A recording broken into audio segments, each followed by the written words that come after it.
Welcome to the latest episode of the Connections series. This week, we look at how the banned writings of an English reformer made it back to England centuries later, as his followers would spread his ideas in Europe, where they would eventually reach a young English missionary. John Wycliffe, an English priest and master of Balliol College at Oxford, was highly critical of many church abuses. He took great exception to the literal transubstantiation of the communion bread, a new Catholic doctrine proclaimed only 100 years earlier at the Fourth Lateran Council in 1215. As there was no scriptural basis for such an absurd claim, Wycliffe began advocating for Bibles in native languages so people would know when the Church was making up something new with no biblical support. Canon 3 of the Council also required secular rulers to punish those it deemed heretical, and Wycliffe and two of his supporters became the subject of a papal sanction. Wycliffe's objections to the Vatican's redefining the Eucharist was not his only opinion which upset the Church, as he was also opposed to the creeping intrusion of the popes into secular matters, particularly claiming authority over kings. Wycliffe expressed his opinion in several works, such as On Civil Dominion, On the Church, and On the Power of the Pope, that the Church should confine itself to entirely spiritual matters, that there is no requirement to obey the Church as people are free to rebel when a church teaching conflicts with the Bible, and that princes have dominion over the churches in their realms. Wycliffe earned his first papal condemnation in 1377 from Gregory XI for expressing these opinions, but it was precisely his stance on the right of kings that provided him secular protection from reprisals coming from the religious community. Though Wycliffe died in 1384, his controversial writings continued to upset the authorities and needed to be silenced. Wycliffe's followers came to be known as Lollards, or those who mumble.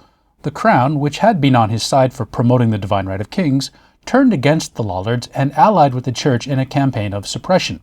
In 1401, the English Parliament passed De Heretico Comburendo, on the burning of heretics, granting the king the right to commit the title deed, and it was aimed squarely at the Lollards, several of whom were burnt at the stake while others were expelled from their teaching jobs in universities.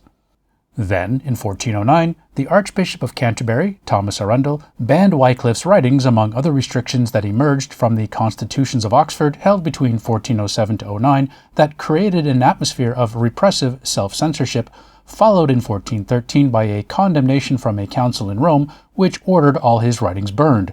For his views, Wycliffe is considered to be a forerunner of Protestantism and was nicknamed the Morning Star of the Reformation, and given the association of the morning and evening star, English philosopher Anthony Kenny writes he can also be considered the evening star of scholasticism.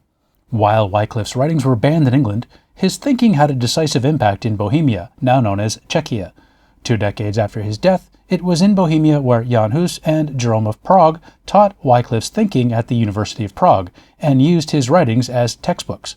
Jerome attended Oxford, in addition to many other great schools, and while there he was exposed to Wycliffe's writings and brought some back to Bohemia where he translated them. Through Hus, Jerome, and other enthusiastic advocates, Wycliffe received considerable study in Prague.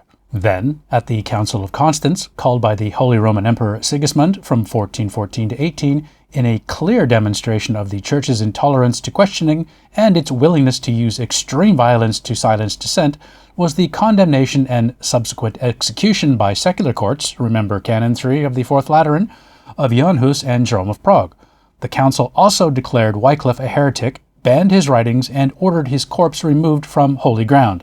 Pope Martin V agreed to the last, and in 1428, Wycliffe's body was exhumed, burned, and the ashes thrown in the local river. The brutal executions of the two reformers sparked the Bohemian Reformation between the Catholics and their Hussite followers, the Taborites, who would eventually become the Moravian Church. Missionaries from this church met a young John Wesley, impacting the newly emerging Methodist teachings with Wycliffe's thinking. The ideas of Wycliffe had come full circle. Banned in England in the 1400s but preserved by the Bohemians, they were then perpetuated by the Moravian Hussites whose missionaries passed them on to Wesley, who brought them back to England in the 1700s. Thanks for watching. Please check out the other videos on my channel if history is your thing, and see you next time.